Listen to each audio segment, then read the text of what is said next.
Tá, eu tô fazendo esse vídeo atrasado aqui porque ficou faltando tóxico. O pessoal pediu pra eu fazer aqui. Vou fazer aqui que ficou faltando, tá? Então, toxoplasmose, eu vou começar por esse ciclo meio maluquinho que eu fiz aqui, ó. Eu vou pular essa parte aqui de cima, depois eu volto lá. A gente viu, né, que é a contaminação pelo gato, né, nas fezes do gato, um parasita, certo? A famosa doença do gato, certo? Onde vai acabar contaminando aí o ser humano. E o que acontece é que o ser humano é o hospedeiro aí acidental. Ou seja, o gato é o hospedeiro definitivo. Então, se o gato é definitivo, é nele que vai acontecer a gametogônia, que é aqui, ó, sexual, ó, micro com macro gametocito. Certo? Então, o que foi que eu coloquei aqui, ó? O gato, né, foi lá, fez o ciclozinho dele lá no intestino do gato, certo? E aí o gato foi lá e fez as fezes com os oquistes aí desse parasita. Lembrando que ele vai produzir dois oquistes, um esporulado e um sem esporular. Pode cair na prova, o esporulado que é o contaminante, certo? O infectante é o esporulado. Tanto que o daqui morre aqui mesmo. Essas fezes vão ficar lá, né, por alguns dias no local, né? E esses ovos podem passar por um processo de modificação. Foi tanto que, se eu não me engano, ele falou que até, eu não anotei ali, mas se eu não me engano, até 5 a 6 dias. Ou seja, quando o gato faz as fezes logo de imediato, o contato ali ele não é tão perigoso quanto depois de alguns dias. Por quê? Porque dá tempo desse oquiste aqui esporulado passar por esporoquiste e depois virar esporozoito, que é o infectante, certo? Então, a esporogônia acontece no meio ambiente e não é sexuada, é assexuada, óbvio. A sexuada, que é a gametogônia, no gato, que é o definitivo, certo? Depois que esse esporozoito se transformou aqui no meio ambiente, né, tá lá no localzinho lá, o que é que vai acontecer? O homem pode ser infectado ao entrar em contato com as fezes, certo? Ou essas fezes podem contaminar animais aqui, ó. Legal, essas fezes, esses protozoários podem contaminar animais aqui, ó, galinha, porco, né, vacas. E depois a própria carne desses alimentos, né, o gato, outros gatos podem se recontaminar e esse ciclo aqui voltar a ser cumprido, certo? O que acontece é que, como a carne bem cozida, no caso do homem, né, não corre esse risco. Então, a maior parte da infecção do homem com gato é pelas fezes. Esse esporozoito, que é infectante, ele pode se distinguir em dois: em taquizoítos, que são de forma aguda, e bradizoítos, que são quistes tissulares.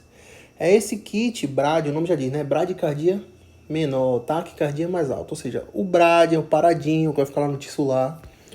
É ele que vai ficar ali esperando o momento da imunidade da pessoa cair para ele virar taquizoíto e aí sim atacar os tecidos. Então, pega a visão nisso aí que pode cair, se não me engano, caiu isso aí na prova. Então, gametogônia gato aqui, né? Libera as fezes oquistes, os esporulados vão passar por um processo de esporogônia, que vão virar esporozoito infectante, e esses esporozoitos vão se transformar em diretamente ou taquizoíto ou brasizoíto. O brasizoíto vão ficar lá na forma tissular, esperando a imunidade cair para poder eles atacar. E os taquizoítos são que vão atacar direto, que vai dar aquela manifestação aguda. Certo? É por isso, eu vou descer aqui agora, que a gente tem aqui as manifestações agudas aqui da toxoplasmose. Toxoplasmose nós temos 3 tipos. Tem que gravar isso também, que cai na prova. A adquirido, que é aquela que eu pego em contato com o gato logo de cara e já venho ter sintoma logo de cara. Certo? Ou esse sintoma pode ser crônico, se virar bradizoíto, ficar quietinho lá, ó, só esperando o momento certo. Ou pode ser de forma congênita, onde a pessoa, a mulher, né, a mãe, passa aí para a criança, ou de imunocomprometido. Então, existem 3 tipos de toxoplasmose: adquirida, congênita e de imunocomprometido. A adquirida, ela pode ser aguda, ela logo é sintomática, ou pode ser assintomática também, fica paradinha lá, sem ter problema. Mas de forma sintomática, ela pode gerar acometimento ganglionar, digestivo, cardíaco, neurológico, ocular, pulmonar, cutâneo. Lembrando que o mais aqui é ganglionar. Então vai ter um aumento do gânglio ali a nível cervical, aqui, nível cervical não, a nível do pescoço, certo? E na base do crânio, certo? Basicamente, certo? Então o que é que acontece?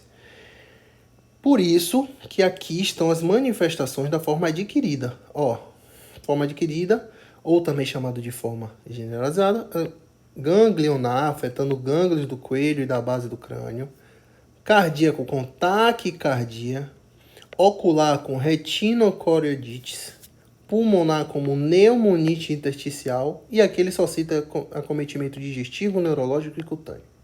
Então essa é a forma aqui, ó, direto, aguda. Adquiri, toquei no contato com as fezes, eu já posso manifestar de cara isso. O que acontece é que, na forma crônica, e quem são responsáveis por isso são esses carinhas aqui, os taxoides. Só que eu lhe falei que esses taxoides podem virar o quê? Bradizoides e ficar paradinho nos tecidos esperando o momento certo para atacar. Mas o que é que vai acontecer? Ele vai ficar nesses 3 lugarzinhos aqui, ó. E eles têm preferência, primeiro, pelo sistema nervoso central, segundo, pelo ocular e terceiro, pelo coração. Só esperando a imunidade baixar para ele poder atacar. Só que em pessoas imunocomprometidas ele já ataca direto. Ou eu posso ser normal, tá com o meu sistema imunológico bom, e do nada eu fico imunocomprometido. Eu tenho alguma doença que acabou afetando minha imunidade, e aí eu vou manifestar justamente as mesmas coisas do imunocomprometido. Certo? Ou imunodeprimido, imunossuprimido, enfim. Certo? Que é o quê? Ó, sistema nervoso central, encefalite. Segundo lugar, ocular, aqui ó, chorioretinitis. Terceiro lugar, aqui, miocardite. E aqui tem uma pneumonite que não está aqui, mas pode acontecer também, certo? Então, adquirida, forma ganglionar é a que tem mais, mas pode dar ataque cardíaco. Perceba que esse nome aqui é diferente, esse é retinocoroidite e aqui é chorioretinite, tá? Então, peguei direto, vou dar essas manifestações, tá? E ou minha imunidade caiu, ou eu já sou direto imunocomprometido, eu vou dar essas manifestações, certo? E em terceiro lugar, agora vem a parte congênita, certo? Que é o bebezinho que vai sofrer aí, esse feto aí vai sofrer aí, com essas manifestações. Mas perceba que a parte congênita, ele diz assim, ó, chorioretinites, calcificações cerebrais, hidrocefalia, retraso mental, tudo isso aqui faz parte da triada de Sabin, certo? Só que não é só triada de Sabin que vai dar no bebê, porque a triada de Sabin, que é o que está aqui como forma congênita, isso só acontece se a mãe adquire no segundo trimestre, certo? Porque se ela pegar no primeiro trimestre, ter contato com as fezes do gato pegar, ela vai ter de cara aborto e morte fetal. De cara.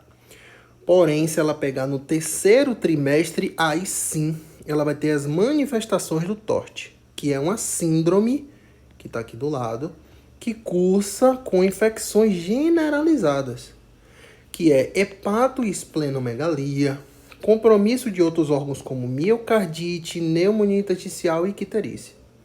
Ou seja, perceba que o TORT não é toxoplasmose e outra enfermidade, rubéola, não. Isso aqui é quais são as patologias que cursam com TORT. Além de outras como hepatite C, hepatite B, malária, tuberculose, HPV. Só que os TORT, propriamente dito, eles são essas manifestações aqui, ó. Esplena, hepato, megalia, miocardite, pneumonia. Então, perceba que em cada fase da gestação, ela pode contrair, ou ela pode manifestar ao bebê, né, uma complicação diferente. Perceba que quanto mais... Olha aqui, uma coisa é a mãe do bebê já ter a toxoplasmose. Ela tá lá, como a gente fica, né, a gente fez os testes no laboratório, ela tá lá, a pessoa que deu positivo, ela tá lá em forma de bradizoito, quietinha, em forma de quiste tissular. Mas se a mãe tem um bebê, ela pode ter um bebê normal, ela só não pode deixar a imunidade cair, por isso que tem que fazer o acompanhamento. Mas outra coisa é adquirir na gestação. A mãe não pode adquirir na gestação, porque ela vai direto via pancetária, certo? Para não confundir também. Então, você pode ter a toxoplasmose, a mulher pode ter, desde que seja antes. É por isso que a gente vai ver uma tabelinha ali em cima dizendo o que é que vai acontecer, se for antes, se for depois, né? Se eu vou ter isso aqui mesmo, certo? Então perceba que quanto mais prematuramente a mãe adquirir durante a gestação, pior para o bebê, certo? Então tem uma tabelinha aqui, ó, tá no slide que eu trouxe que é bem legal, dizendo assim, ó, aqui, primeiro trimestre, Sabin, segundo, aqui não é Sabin no primeiro, né? Então aqui tá errado, eu vou riscar aqui, ó, aqui é aborto, certo? E morte fetal, certo? Então, aqui, ó, primeiro trimestre é a chance maior de aborto, né? Segundo trimestre, Sabin. E terceiro trimestre aí é o TORT. Aqui ele está falando sobre o risco de transmissão para o feto e aqui é o risco de severidade. Perceba que essa seta está para lá, enquanto essa seta está para cá. Ou seja, quanto mais próximo do primeiro trimestre eu pegar, o risco de transmitir para o bebê é menor, porém a severidade do quadro é maior. Por isso que já cursa direto com aborto e morte. Quanto mais longe a mãe contrair a toxoplasmose durante a gestação, o risco agora já passa a ser maior, porém a chance de a transmissão é maior, porém a chance aí da severidade é menor, certo? O risco da severidade é menor, ou seja, subentende que as manifestações de espleno, hepato, comprimento ou miocardite são menos complicadas do que o próprio aborto, que é a morte. Na verdade, tudo é complicado, né? Ou seja, quanto mais próximo eu pegar, é mais severo para o bebê, porém a contaminação é menor. Fica ligado nisso que pode cair essa relação na prova. Quanto mais longe, a chance de transmitir para o bebê é maior, porém eu tenho pouca tendência a ter um TORT. Mas pode acontecer de ter. É 5%. Certo? Então, acho que assim deu para entender melhor. Então, fica ligado aí na adquirida, que eu pego direto, agudo, ganglionar, imunocomprometido, eu posso voltar aqui a ter encefalite, pneumonite e miocardite. E a congênita no segundo trimestre pode manifestar o Sabin. Foi tanto que até coloquei aqui, ó, Sabin, assim, né? Fica até bem legal. Convulsão, microcefalia, calcificação cerebral, hidrocefalia e correctinite. Detalhe, coloca hidrocefalia. Cuidado com microcefalia, ele falou na sala lá pra gente, mas aqui tá aqui, ó, é hidrocefalia. Mas ele falou lá também microcefalia, certo? E aí, essa mãe que vai pegar esse bebê, como é que eu vou fazer para saber, que é o que tá aqui agora, se ela adquiriu na gestação ou se não? Porque eu já falei que o risco é contrair na gestação e não ela já ter o tóxico e ter o bebê depois. Então vamos lá, vamos fazer aí IgM e IgG, né? Direcionado à toxoplasmose. Perceba que o IgM, IgG está na frente, então o primeiro sinal referente ao IgG, e o segundo é IgM. IgG, IgM, IgG, IgM, IgG, IgM. Primeiro teste, a mãe foi lá e fez IgM, IgG, e todos deram negativo. Então não tem evidência em nada. Não tem nada, não tem problema nenhum. Eu estou livre de infecção. Mas ela foi lá e fez, vamos supor, e deu o IgG positivo.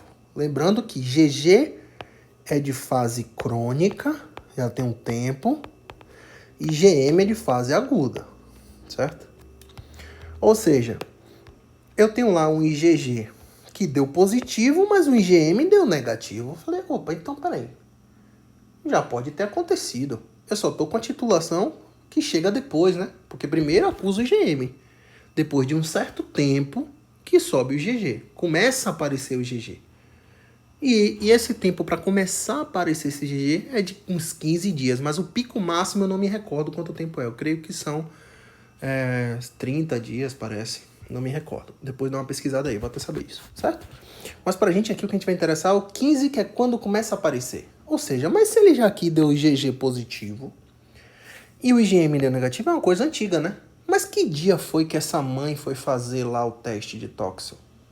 Se ela fez antes de 18 semanas, chegou lá e fiz o teste e, sei lá, tá no Provavelmente aqui, pelo que eu vi, é 3 meses para subir GG completo. Né? Cheguei lá, fiz o teste e fui fazer o teste no 2º mês de gestação. Tá com IgG? Não. Você fez no 2º mês, o 2º mês são 8 semanas. Então é infecção passada.